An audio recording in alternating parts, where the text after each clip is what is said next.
नमस्कार और स्वागत है। आज हम एक ऐसी शख्सियत की कहानी में उतर रहे हैं जिनकी पहचान किसी एक खांचे में फिट नहीं होती। नाम है शिबू सोरेन, जिन्हें उनके लोग दिशोम गुरु कहते हैं, यानी देश के गुरु। हमारे पास जो स्रोत हैं वो रामगढ़ के जंगलों से निकले एक ऐसे युवा की तस्वीर पेश करते हैं जो व्यवस्था से लड़ता है, उसके शिखर तक पहुंचता है और फिर उसी व्यवस्था का हिस्सा बनकर उसे बदलने की कोशिश करता है। तो आज हमारा मकसद सिर्फ घटनाओं की एक लिस्ट बनाना नहीं है। हम इन स्रोतों के आधार पर शिबू सोरेन के सफर के हर पहलू को कुरेदने की कोशिश करेंगे। वो एक विद्रोही कैसे बने, एक राजनेता के रूप में उनकी क्या मजबूरियां थीं और झारखंड के निर्माता के तौर पर उनकी विरासत कितनी जटिल है। बिल्कुल। और ये समझना बहुत जरूरी है कि ये सिर्फ एक व्यक्ति की कहानी नहीं है। ये कहानी है एक नए राज्य के जन्म की, आदिवासी अस्मिता और अधिकारों के लिए हुए दशकों लंबे संघर्ष की, और क्षेत्रीय राजनीति की उन बारीकियों की जो अक्सर दिल्ली के शोर में दब जाती हैं। हमारे स्रोतों में जेपीएससी और यूपीएससी की तैयारी करने वालों के लिए भी कई गहरी बातें छिपी हैं जिन पर हम आज बात करेंगे। तो फिर चलिए इस कहानी की जड़ों तक चलते हैं। शुरुआत होती है 11 जनवरी 1944 मेमरा रामगढ़ से। बचपन का नाम शिवचरण मांझी। माहौल ऐसा जहां महाजन और जमींदार आम लोगों का खून चूस रहे थे। और इसी माहौल में एक ऐसी घटना होती है जो उस बच्चे के मन पर हमेशा के लिए एक घाव छोड़ जाती है। 27 नवंबर 1957, जब शिबू सिर्फ 13 साल के थे, उनके पिता शोभन सोरेन, जो महाजनों के खिलाफ आवाज उठा रहे थे, उनकी हत्या कर दी जाती है। सिर्फ 13 साल की उम्र में? जी, स्रोत इसे उनकी जिंदगी का टर्निंग पॉइंट कहते हैं। ये वो पल था जब एक बच्चे का व्यवस्था और न्याय से भरोसा एक तरह से टूट गया। एक बात जो मुझे बहुत मार्मिक लगी, कहा जाता है कि बचपन में जो शिवचरण एक चिड़िया की मौत पर उसका बाकायदा दाह संस्कार करते थे, वही अपने पिता की लाश देखने के बाद इतने कठोर हो गए कि उन्होंने अन्याय के खिलाफ हथियार उठाने की ठान ली। बिल्कुल। लेकिन दिलचस्प बात यह है कि उनका पहला हथियार बंदूक नहीं बल्कि समाज सुधार था। 18 साल की उम्र में उन्होंने संथाल नवयुवक संघ बनाया। इसके जरिए उन्होंने दो काम किए। पहला, रात्रि पाठशाला खोलकर लोगों को शिक्षित करना, और दूसरा, शराबखोरी के खिलाफ अभियान चलाना, जिसे वो आदिवासियों के शोषण की एक बड़ी वजह मानते थे। और यहीं से उन्हें गुरुजी का नाम मिला है ना, क्योंकि वो लोगों को सिर्फ किताबी ज्ञान नहीं बल्कि गांव का अर्थशास्त्र समझा रहे थे। तुम्हारी मेहनत की कमाई कहाँ जा रही है, तुम्हारा शोषण कैसे हो रहा है। बिल्कुल सही कहा। और जब लोगों को ये समझ आने लगा तो शुरू हुआ सीधा टकराव। एक आंदोलन का जिक्र आता है, धन कटनी आंदोलन। इसका नारा बहुत सीधा और शक्तिशाली था। ये जमीन हमारी है, मेहनत हमारी है, तो फसल भी हमारी होगी। अच्छा। वो नगाड़े बजाते हुए तीर धनुष के साथ उन खेतों में पहुंच जाते थे जिन पर महाजनों ने कब्जा कर लिया था, और सब मिलके फसल काट लेते थे। एक तरह का सविनय अवज्ञा आंदोलन था ये। हाँ, लेकिन अपने आदिवासी अंदाज में। तो एक तरफ तो ये सब चल रहा था, समाज सुधार। हाँ, लोगों को जोड़ रहे थे। बिल्कुल। पर शायद उन्हें ये समझ आ गया था कि सिर्फ टकराने से बात नहीं बनेगी। सही, व्यवस्था का हिस्सा बनना पड़ेगा। और यहीं से झारखंड मुक्ति मोर्चा की नींव पड़ी। आपने बिल्कुल सही पकड़ा। 4 फरवरी 1973 धनबाद का गोल्फ ग्राउंड, झारखंड मुक्ति मोर्चा यानी जेएमएल का गठन होता है।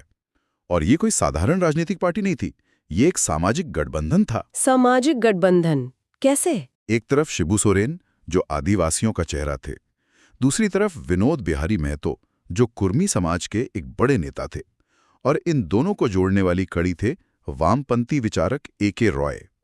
ये उस समय के लिए एक बहुत बड़ा राजनीतिक प्रयोग था। एक मिनट, ये बात तो वाकई हैरान करने वाली है जो स्रोतों में लिखी है। उनके समर्थकों के बीच ये मिथक बन गया था कि गुरुजी एक ही समय में दो अलग अलग जगहों पर मौजूद हो सकते हैं। जैसे वो टुंडी के जंगलों में भी है और उसी वक्त किसी ने उन्हें रांची में भी देखा है। ये राजनीति से ज्यादा जादू टोना लगता है। हाँ, बिल्कुल। देखिए, इसकी जमीनी हकीकत थी। स्रोतों के मुताबिक उनके समर्थकों का एक बहुत मजबूत खुफिया नेटवर्क था, और खुद शिबू सोरेन को जंगलों के चप्पे चप्पे की जानकारी थी। वो बहुत तेजी से सफर कर सकते थे। लेकिन इस हकीकत ने एक मिथक को जन्म दिया, और राजनीति में ऐसे मिथक बहुत काम आते हैं। इसने उनकी छवि को एक साधारण नेता से उठाकर एक मसीहा जैसा बना दिया, जिसकी पहुंच हर जगह है। पर क्या ये मसीहा वाली छवि एक दो धारी तलवार नहीं थी? एक तरफ इसने उन्हें लोकप्रिय बनाया, पर दूसरी तरफ क्या इसने समर्थकों के मन में ये धारणा नहीं बना दी कि गुरुजी शायद कानून से भी ऊपर है? क्योंकि इसके बाद संघर्ष हिंसक भी हुआ। 1975 के चिरुडी कांड का जिक्र है। हाँ, ये उनके सफर का एक स्याह अध्याय है। चिरुडी में बाहरी लोगों को खदेड़ने को लेकर एक संघर्ष हुआ जो हिंसक हो गया और उसमें कुछ लोगों की जानें गईं। अच्छा। शिबू सोरेन पर भीड़ को उकसाने का आरोप लगा। देश में आपातकाल का दौर था और इस घटना के बाद उन्हें फरार होना पड़ा। वो सरकार के लिए एक भगोड़े बन गए थे। और यहीं पर कहानी में एक और फिल्मी मोड़ आता है। एक सरकारी अफसर, एक डिस्ट्रिक्ट कलेक्टर उनसे मिलने जंगल पहुंचता है, वो भी एक मैकेनिक का भेष बदलकर। यह सच में किसी कहानी जैसा ही है। तत्कालीन डीसी केवी सक्सेना को लगा कि इस आदमी को जेल में रखने से समस्या और बढ़ेगी। वो मैकेनिक बनकर जंगल में गए, शिबू सोरेन से मिले और उन्हें समझाया, गुरुजी, लड़ाई बंदूक से नहीं जीती जाती। असली लड़ाई कानून और संसद के दायरे में लड़ो। अपनी आवाज वहां पहुंचाओ जहां से नीतियां बनती हैं। वाह। इस मुलाकात ने शिबू सोरेन को आत्मसमर्पण करने के लिए मना लिया। और उन्होंने ये लड़ाई लड़ी भी। 1980 में वो पहली बार दुमका से सांसद बने और दुमका उनका ऐसा गढ़ बना कि वहां से वो 8 बार लोकसभा पहुंचे। आदिवासियों के जंगलों की आवाज अब दिल्ली के गलियारों में गूंज रही थी। लेकिन दिल्ली की राजनीति के अपने दांव पेच हैं और यहीं से उनका सामना उन विवादों से हुआ जिन्होंने उनकी विरासत पर हमेशा के लिए एक सवालिया निशान लगा दिया। बिल्कुल। पहला बड़ा विवाद था 1993 का जेएमएम रिश्वत कांड। उस वक्त पीवी नरसिम्हा राव की कांग्रेस सरकार अल्पमत में थी और अविश्वास प्रस्ताव का सामना कर रही थी। सरकार बच गई। बाद में विपक्ष ने आरोप लगाया कि सरकार बचाने के लिए जेएमएम के सांसदों को रिश्वत दी गई थी। इस पर जेएमएम का क्या पक्ष था? उनका कहना था कि ये सब अलग झारखंड राज्य के आंदोलन को बदनाम करने और कमजोर करने की एक राजनीतिक साजिश थी। मामला सुप्रीम कोर्ट तक गया और 1998 में नरसिम्हा राव केस में सुप्रीम कोर्ट ने एक बहुत ही दूरगामी फैसला सुनाया। उन्होंने संविधान के अनुच्छेद 105(2) का हवाला दिया। अच्छा, ये अनुच्छेद 105(2) क्या है? इसे सरल भाषा में समझाएंगे? जरूर। ये अनुच्छेद हमारे सांसदों और विधायकों को एक तरह का सुरक्षा कवच देता है। इसका मकसद ये था कि वो संसद या विधानसभा के अंदर बिना किसी डर या दबाव के अपनी बात रख सकें या किसी भी पक्ष में वोट दे सकें। और ऐसा करने पर उन पर कोई कानूनी कार्रवाई नहीं होगी। तो 1998 में सुप्रीम कोर्ट ने कहा कि अगर किसी सांसद ने पैसे लेकर वोट दिया भी है तो भी इस अनुच्छेद के तहत उन पर केस नहीं चलाया जा सकता। लेकिन ये तो एक तरह से रिश्वतखोरी को कानूनी संरक्षण देने जैसा हुआ। यही बहस सालों तक चली और यहाँ यूपीएससी की तैयारी कर रहे लोगों के लिए एक बहुत जरूरी अपडेट है। स्रोतों में साफ लिखा है कि 2024 में सीता सोरेन केस में सुप्रीम कोर्ट की 7 जजों की बेंच ने अपने ही 26 साल पुराने इस फैसले को पलट दिया। जी। अब साफ है कि वोट के बदले नोट लेने पर यह सुरक्षा कवच लागू नहीं होगा। यह भारतीय लोकतंत्र में एक बहुत बड़ा सुधार है। और विवाद यहीं खत्म नहीं हुए।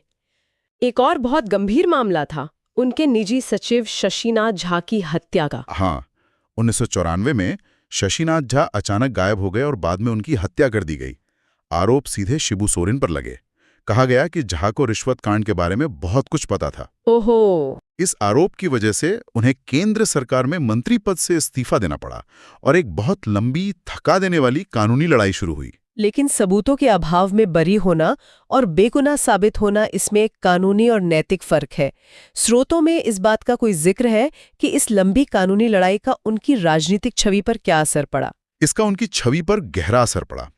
उनके विरोधी आज भी इन मामलों का जिक्र करते हैं, लेकिन कानूनी तौर पर स्रोत बताते हैं कि एक लंबी सुनवाई के बाद 2018 में दिल्ली हाईकोर्ट और फिर सुप्रीम कोर्ट ने शिबू सोरेन को इस मामले में सबूतों के अभाव में पूरी तरह से बरी कर दिया। तो कानूनी प्रक्रिया के अंत में वो निर्दोष पाए गए। जी। इन सब विवादों और संघर्षों के बीच वो सपना पूरा होता है जिसके लिए ये सब शुरू हुआ था। 15 नवंबर 2000 झारखंड एक अलग राज्य बनता है। जी। ये शिबू सोरेन और लाखों झारखंडियों के दशकों के संघर्ष की जीत थी। लेकिन राजनीति की विडंबना देखिए। जिस आदमी ने आंदोलन का नेतृत्व किया वो उस नए राज्य का पहला मुख्यमंत्री नहीं बन सका। सत्ता की चाबी बीजेपी के हाथ लगी। बिल्कुल। वो मुख्यमंत्री बने जरूर, लेकिन उनका कार्यकाल हमेशा डामाडोल ही रहा। पहला कार्यकाल तो 2005 में सिर्फ 10 दिन का था। ऐसा क्यों हुआ? उस वक्त त्रिशंकु विधानसभा थी। अच्छा। यानी किसी भी एक पार्टी को सरकार बनाने के लिए जरूरी बहुमत नहीं मिला था। अच्छा। राज्यपाल ने सबसे बड़ी पार्टी के गठबंधन के नेता के तौर पर उन्हें सरकार बनाने के लिए बुला लिया, लेकिन वो सदन में अपना बहुमत साबित नहीं कर पाए और 10 दिन में ही इस्तीफा देना पड़ा। और उनका दूसरा कार्यकाल भी एक बहुत ही अजीब वजह से खत्म हुआ। वो मुख्यमंत्री रहते हुए एक उपचुनाव हार गए। हाँ, ये भारतीय राजनीति की एक बहुत ही दुर्लभ घटना है। अगस्त 2008 में वो दूसरी बार मुख्यमंत्री बने। नियम के मुताबिक उन्हें 6 महीने के अंदर विधानसभा का सदस्य बनना जरूरी था। उन्होंने तमाड़ सीट से उपचुनाव लड़ा। सबको लगा कि मुख्यमंत्री हैं, आराम से जीत जाएंगे। हाँ, जाहिर है। लेकिन जनवरी 2009 में वो एक स्थानीय नेता राजा पीटर से हार गए। यह सिर्फ एक चुनावी हार नहीं थी, ये एक बड़ा सबक था। ये दिखाता है कि राष्ट्रीय स्तर की मसीहा वाली छवि भी जमीनी मुद्दों और स्थानीय समीकरणों के सामने फीकी पड़ सकती है। राजनीति सिर्फ बड़े नारों से नहीं चलती। आपने एकदम सही विश्लेषण किया। इसका नतीजा ये हुआ कि मुख्यमंत्री को इस्तीफा देना पड़ा और राज्य में राष्ट्रपति शासन लग गया। इन घटनाओं से उनकी राजनीतिक अस्थिरता की छवि और मजबूत हुई। स्रोतों में उनके परिवार को झारखंड का प्रथम परिवार भी कहा गया है। जाहिर है, राजनीति में परिवार की एक अहम भूमिका रही है। बिल्कुल। उनकी पत्नी रूपी सोरेन हमेशा उनके साथ खड़ी रहीं। उनके बड़े बेटे दुर्गा सोरेन को उनका स्वाभाविक उत्तराधिकारी माना जाता था, लेकिन उनका असमय निधन हो गया। इसके बाद उनके छोटे बेटे हेमंत सोरेन ने कमान संभाली। लेकिन इसी परिवार में अब दरारें भी दिखती हैं। दुर्गा सोरेन की पत्नी सीता सोरेन का जेएमएम छोड़कर बीजेपी में शामिल हो जाना, ये परिवार के अंदर और पार्टी के अंदर एक बड़ी चुनौती को दिखाता है। सत्ता में आने के बाद उनकी योजनाओं में भी वही जल जंगल जमीन वाली सोच दिखती है जिसका जिक्र आपने शुरू में किया था। हाँ, उनकी सरकार की योजनाएं किसी कॉर्पोरेट प्रेजेंटेशन जैसी नहीं लगती। उनमें एक जमीनी जुड़ाव दिखता है, जैसे गुरुजी स्टूडेंट क्रेडिट कार्ड योजना, जहां युवाओं को उच्च शिक्षा के लिए 15 लाख तक का लोन मिलता है, या देवघर में उनके दिवंगत बेटे के नाम पर दुर्गा सोरेन विश्वविद्यालय की स्थापना। फोकस साफ है, शिक्षा। और दूसरा फोकस शायद सम्मान के साथ पेट भरने पर था। सोना सोरन धोती साड़ी योजना का जिक्र है, जो उनके माता पिता के नाम पर है। इसके पीछे की सोच क्या थी? ये सिर्फ एक सब्सिडी नहीं है, ये भावनात्मक रूप से उनके संघर्ष से जुड़ी है। जैसा हमने बात की, उनके पिता की हत्या कपड़ों को लेकर हुए शोषण के विवाद में ही हुई थी। सही बात है। तो ये योजना जिसके तहत गरीबों को साल में 2 बार 10 रुपए में धोती और साड़ी दी जाती है, ये उस अपमान का एक प्रतीकात्मक जवाब भी है। और इसी तरह राज्य के दाल भात केंद्रों को गुरुजी किचन के रूप में अपग्रेड करना, ये सुनिश्चित करने का प्रयास था कि कोई भूखा न सोए। इन योजनाओं के अलावा दुमका में मयूराक्षी नदी पर बने दिशुंग गुरु शिबू सोरेन सेतु का भी जिक्र है, जिसे राज्य का सबसे लंबा पुल बताया गया है। हाँ, और ये सिर्फ कंक्रीट का एक ढांचा नहीं है, ये संथाल परगना को राज्य के बाकी हिस्सों से जोड़ने का एक प्रतीक है। ये उनकी विरासत को ठोस रूप देने की कोशिश है। स्रोतों में इस पूरी यात्रा का अंत एक भविष्य की तारीख के साथ किया गया है। लिखा है 4 अगस्त 2025 को दिल्ली के सर गंगाराम अस्पताल में उनका निधन हुआ। हाँ, ये उस कहानी का निष्कर्ष है जो इन स्रोतों में बताई गई है। और निष्कर्ष के तौर पर वो कहते हैं कि शिबू सोरेन ने उस सिस्टम तक आदिवासियों की आवाज पहुंचाई जो बहरा हो चुका था। उन्होंने एक ऐसा सपना पूरा किया जो असंभव लगता था, अलग झारखंड राज्य का सपना। तो इन सभी स्रोतों को खंगालने के बाद तस्वीर क्या बनती है?